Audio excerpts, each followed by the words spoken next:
Gente, estoy una vez más con este BMW, ¿verdad? Verificando lo que son fugas de vacío, fallas que nos da el escáner o códigos, dice falla múltiple en los cilindros, ¿verdad? Anteriormente ya había reemplazado lo que es estos empaques de múltiple de admisión, pero pues la falla nos persiste. Y verificando, pues siempre hay que verificar estas mangueras, por ejemplo, que a veces los rines se dañan.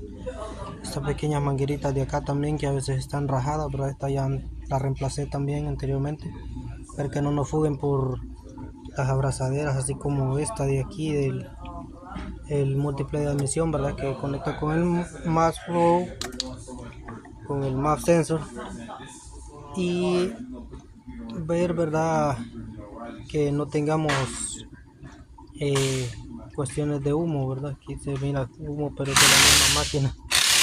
Así es que allá al otro lado no tenemos nada. Y checando esta parte de aquí podemos ver que en esta parte de aquí de lo que es el BBTI, este actuador, verdad, se mira que está tirando humo en esta parte de aquí.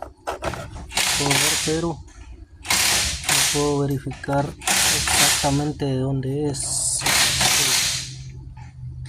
Vamos a ver con la cámara a ver si se logra captar algo, ¿verdad? Y creo que el problema es por el horrín de aquí. Está botando el horrín del actuador, parece. Sí. Ahí a contraluz se puede observar, ¿verdad? Que nos está tirando lo que es el vapor, ¿verdad? Y si ven en la parte de acá arriba, pues aquí se mira, es más notorio. Así es que vamos a proceder, gente, a lo que es desmontar esta pieza una vez más. Y bueno, nos va a tocar reemplazar lo que son los horrines de la parte de aquí. Lleva uno acá y a veces el que va en la culata, ¿verdad? En la tapadera válvula, perdón. Y una vez de eso, pues volver a hacer la prueba con la máquina de vacío y verificar que nos quede bien, gente.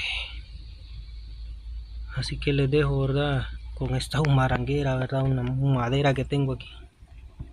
Y ahí estamos, gente. Pues ya guachamos de dónde es. Y un saludito y ahí seguimos.